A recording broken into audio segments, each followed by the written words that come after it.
Why should you know your brain? Your brain is a very highly interconnected system. So knowing your key brain processes, for example, how they are interconnected, empowers you to make the best choices for you to enhance your well-being and performance. There is still a great deal we don't know about the brain. But by bringing together the known details, we can discern the essence of how your brain and body function as a whole system. Previously, the focus has been on the different parts of the brain, including the details of its neurons, specialized areas, and networks, but not on how they work together. What are these parts? The building blocks are your brain's 100 billion neurons. These neurons communicate by forming connections with each other, which become networks, and they have two primary modes for how they connect to communicate. They either excite or they inhibit each other. The communication between neurons occurs via electrical chemical signaling.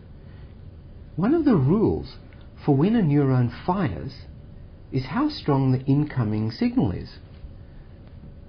So at this moment, for example, each of the 100 billion neurons in your brain is calculating when to fire and communicate with its network.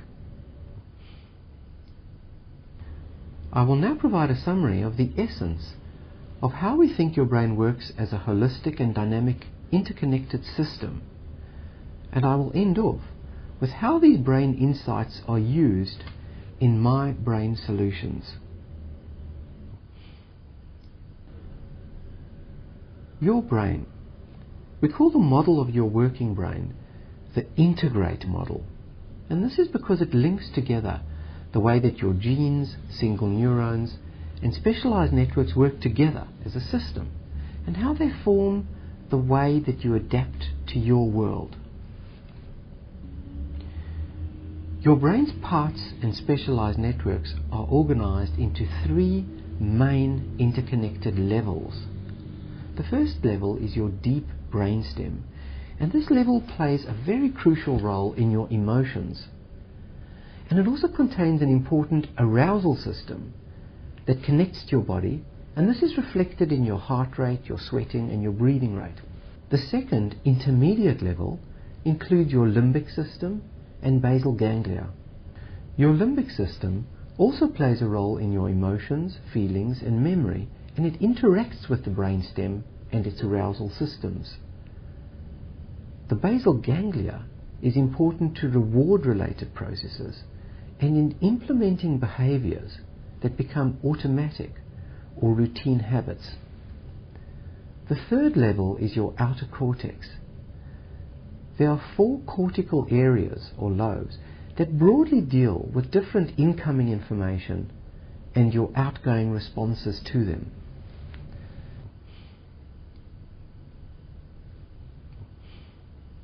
These 3 levels usually function at slightly different time scales, from the rapid processing of the brainstem layer to the slower and more detailed processing of the cortex. This timing and the communication within and between layers is what supports your key brain processes, which are your emotion, thinking, feeling, and how you regulate or manage them. And your brain chemistry, or neurotransmitters, also operates on different timescales that support these key processes.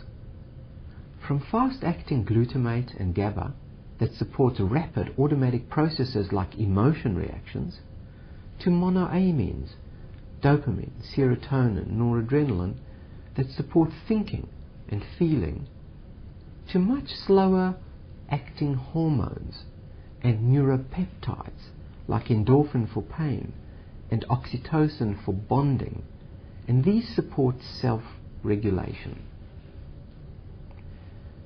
The core principle that organizes all of your brain's processes and how they link together is to minimize danger and maximize reward. This principle determines what is really significant to you, from moment to moment to keep you out of danger, but also to achieve a range of rewards.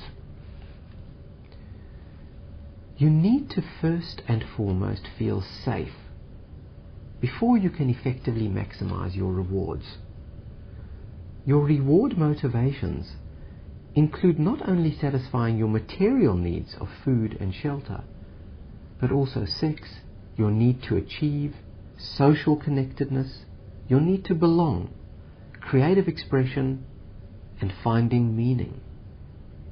This core danger reward motivation continually organizes your brain's key emotion, thinking, feeling, self-regulation processes. Let's briefly look at these key processes in a bit more detail. Emotion. Your deep brainstem level supports your capacity to pick up emotion cues very, very quickly. And these cues tell you about your key danger or rewards. A danger cue, for example, could be a very loud noise, or a sudden movement, or a shape that might be a spider, for example. An example of a reward cue is the wrinkles or crow's feet at the side of the eyes that indicate a genuine, authentic smile. Emotion reactions are, for example, fear for flight, anger for fight, surprise for novel information, happiness for social engagement, sadness for withdrawal and the need to elicit soothing comfort.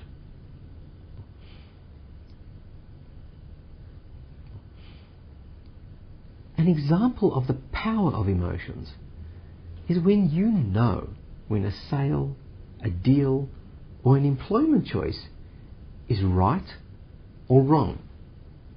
How do you know? And why don't you always act on this insight? You know because your brain is constantly processing emotion cues that alert you about danger and reward. So emotions can help you make effective decisions. Yet we have been taught that good decisions rely mainly on logical thinking with full conscious awareness, and that emotions are unhelpful. But brain research has shown that this is simply not true, and that emotions are central to your effective decision making. Any extreme proportion of emotion, thinking, or feeling can of course be disruptive to your decision making. But your best decisions are most likely to occur when your emotion, thinking, and feeling are aligned.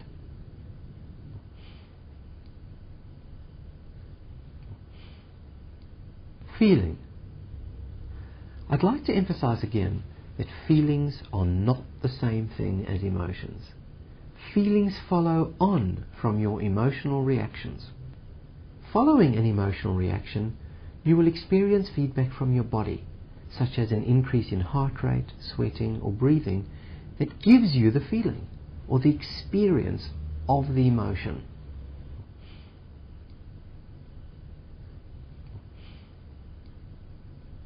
Stress and worry are less likely to derail your decision making if you attain some mastery over your emotion, feeling, response patterns. Effectively tuning into your emotions and their effect on your feelings is therefore very important for maximizing all aspects of your well-being and performance.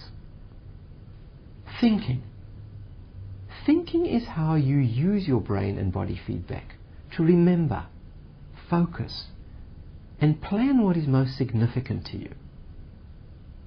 The most recently evolved brain level, the cortex, is your brain's outer convolutions, and these underpin the slower, detailed processes of thinking.